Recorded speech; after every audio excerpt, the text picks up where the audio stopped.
Hi everyone. Today I'm going to be teaching you how to do rib.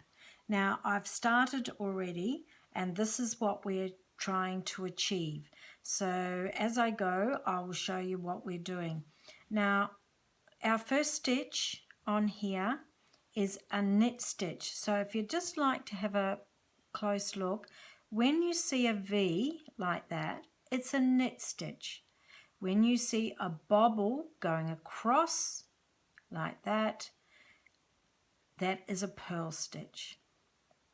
All right, so a V is a knit and a bobble is a purl. So we're going to go across and we're going to do our first knit stitch. Now to go from a knit to a purl, we must make sure that our yarn goes under the needle, then come up and purl. And then you stop, you take the yarn back under because you need your yarn in the back to do a knit stitch.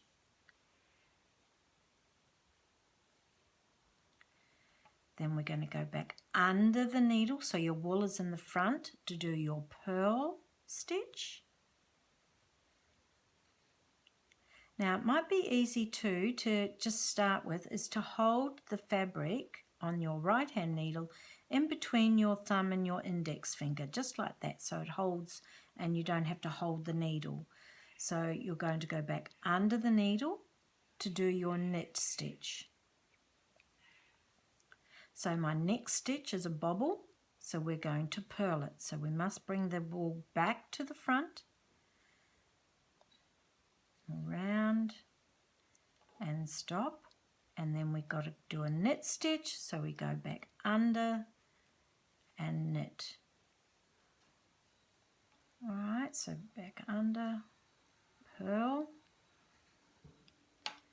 back under and knit.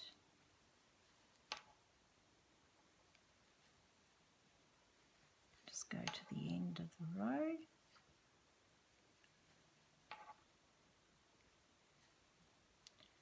There we go. The last one is a knit stitch. Okay, so when I turn my work, that's what it's looking like. Okay, that's what rib is. So you're going to have, remembering looking at it, if you see the V and flat, it's a knit stitch. So, and if you see the bobble, it's a purl stitch. So it's really important that you follow. So when you turn your yarn or your wool around, you are going to make sure that you have got the bobble going that way and the knitting going that way. So our first stitch on this side is a purl, then a knit. Rightio, so I'll just take you through a couple more stitches at the beginning. So we're going to purl, making sure our wool is in the front of the needle. It's still in the front, going around, back through and off. And then it's a knit, so we've got to have our wool at the back and knit. Wool back in the front for a purl.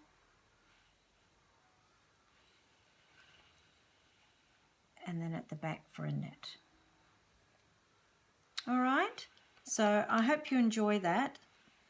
Purling is a beautiful stitch, especially when you're coming to do beanies. And so here's one before that I've done. And there's your ribbing on the beanie. Now, just one other little tip before I go is when I am doing a beanie, I hope this isn't going to be too fast for you. Instead of going that way into the beanie, which has a nice flat look, I go into the back of that knit stitch and do exactly the same, coming through. But what's happening is it's crossing that stitch over that makes it firm. So the purl stitch stays the same. And back under to do the knit. It's only the knit stitch. So I'm going to go into the back of that stitch, knit it, come back through, and it crosses over. Alright, see how they've crossed over on the angle compared to being flat. So I'll just do one more. purl knit, and I'm going to go into the back of that stitch, and it holds the ribbing on your beanies and on the cuffs of your garments a lot better, where if you just left it like that, it stretches a bit more. But if you do them like that, how it holds it, where if it's like that, see how it stretches the stitch right open. All right, but that one doesn't. It holds it together because I've knitted through the back. And you only do that on the knit stitch only on both sides. All right, so have fun, and I'll catch up with you next time. Bye.